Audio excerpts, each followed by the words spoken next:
لڑ رہے ہیں وہ چاہے پارٹی کے حق میں ہو یا پارٹی کے خلاف ہو، سمجھتے ہیں 2018 میں جو مخلوط حکومت بنائی اور مخلوط حکومت بنانے میں جو پس پردہ ہاتھوں نے مدد کی وہ غلط تھی، نہیں کرنی چاہیے. میں آپ کو ایک بات بتاؤں، الیکشن میں ووٹنگ کے اوپر کوئی اسٹیبلشمنٹ کی کسی کی کوئی مدد حاصل نہیں کی، کوئی مدد نہیں حاصل کی.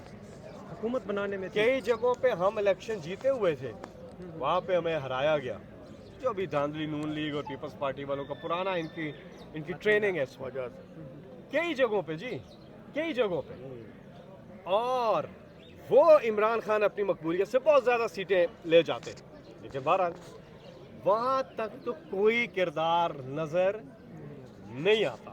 وہ عمران خان اپنی سٹرگل سے 22 سالہ سٹرگل سے 2018 میں وہ الیکشن جیت کر آئے ہیں اور ملک کے وزیر اعظم بنے ہیں. لیکن جو مخلوط حکومت ہوتی ہے اس میں پارکنگ لاٹس ہوتے ہیں. اب جو وہ سسٹم کے اندر خرابی کا ایک وہ ہے، وہ کیا کہتے ہیں، عکاس کرتی ہے، اس چیز کی عکاسی کرتی ہے.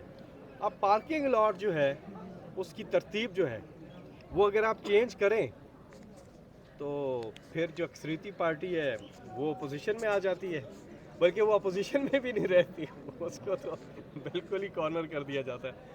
لیکن پبلک جو ہے وہ عمران خان کے ساتھ کھڑی ہوئی ہے. میرا خیال ہے، دیکھیں وہ کہتے ہیں نا، وہ ایک کسی نے کہا تھا کہ اوپر بڑا سا پتھر آ رہا تھا پہاڑی سے تو نیچے عمران خان صاحب کھڑے تھے، وہ اللہ نے عمران خان کو اٹھا کے شہباز شریف کو کھڑا کر دیا.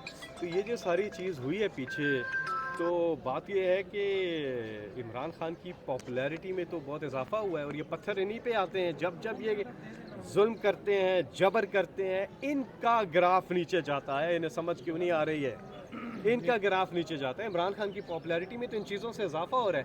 ابھی سارے حلقوں میں عمران خان تو کہہ رہے ہیں کہ اس پتھر کو جو پتھر آ رہا تھا اس کو خان صاحب کو جو ہے اللہ نے نہیں بلکہ اسٹیبلشمنٹ نے اور قوتوں نے جو ہے ہٹایا وہاں سے. تو کیا اس میں کتنا چاہیے سر؟